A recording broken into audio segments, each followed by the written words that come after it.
Alors, je crois qu'effectivement, c'est une réforme électorale qui est importante parce que le gouvernement chinois a tiré les leçons, en fait, de la situation qu'on a connue au cours des 2 dernières années en particulier, avec ces manifestations, ces contestations.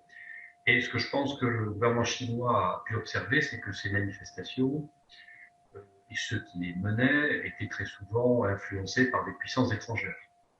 Donc, ce n'est pas seulement une question, je dirais, d'ordre public ou de stabilité locale dans une région chinoise, c'est vraiment une question qui est devenue une question de souveraineté pour la Chine. Parce qu'à partir du moment où il y a ingérence étrangère, la question de la souveraineté chinoise est posée. Donc je pense que le problème, il est là. C'est que si c'était une région dans laquelle aucune puissance étrangère n'avait tenté d'influer sur quoi que ce soit, on n'aurait pas la situation qu'on a. Alors très clairement, c'est une réforme électorale, oui, qui vise à limiter l'influence de ce courant de pensée, ce courant d'opinion qui, semble-t-il, existe à Hong Kong et qui, d'une certaine façon, flirte avec le séparatisme, c'est-à-dire fait comme si Hong Kong n'était pas une région administrative chinoise, même si elle a un régime d'administration spéciale.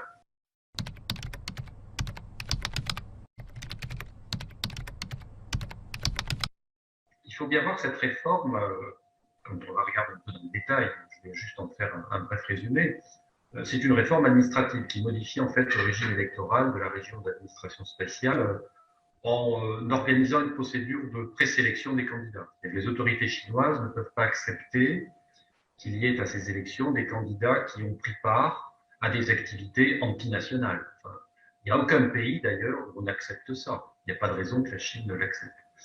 La deuxième mesure prévue par cette réforme du code électoral, c'est, je dirais, une réduction de la part du nombre d'élus qui étaient laissés à l'élection directe, au suffrage universel.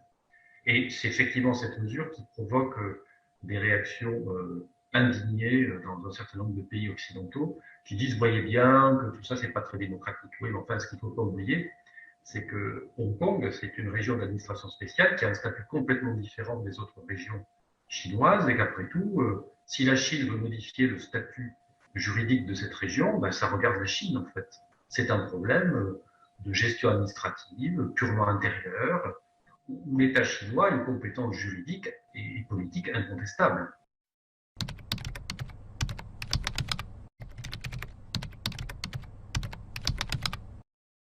Je crois que déjà les choses sont mal formulées par les médias occidentaux.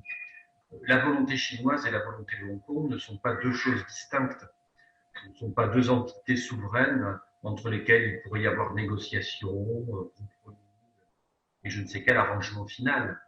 C'est comme si on disait que la France devait négocier avec la Bretagne ou avec l'Alsace, ça n'a aucun sens. Donc la seule volonté qui compte dans cette affaire, s'agissant d'un État souverain qui s'appelle la Chine, c'est la volonté souveraine du peuple chinois.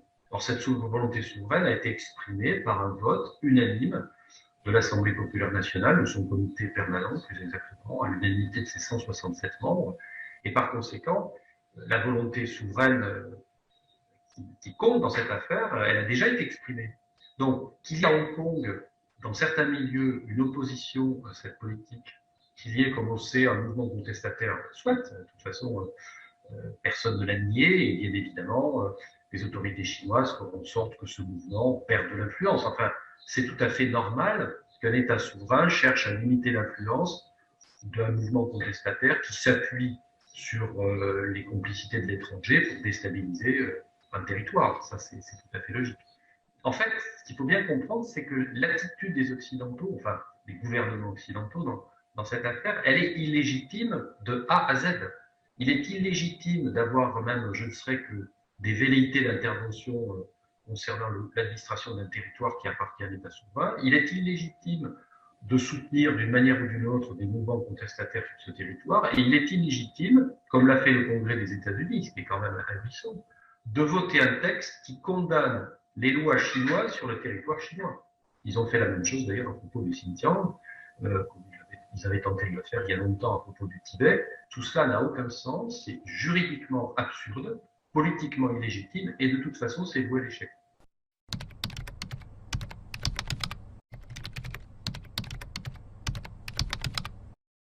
Bien sûr que les gouvernements occidentaux vont continuer à tenter d'influer sur le cours des événements à Hong Kong, parce que Hong Kong, avec le Xinjiang et avec le Tibet, ce sont les trois points, et dans une bonne mesure la question de Taïwan, ce sont, si vous voulez, les abcès de fixation sur lesquels compte la diplomatie américaine, suivie aveuglément par quelques pays occidentaux, à travers lesquels, si vous voulez, on essaie de contester la politique chinoise, de la mettre sur la sellette en permanence, sur la scène internationale, de la critiquer au nom des droits de l'homme, au nom de l'argumentaire habituel.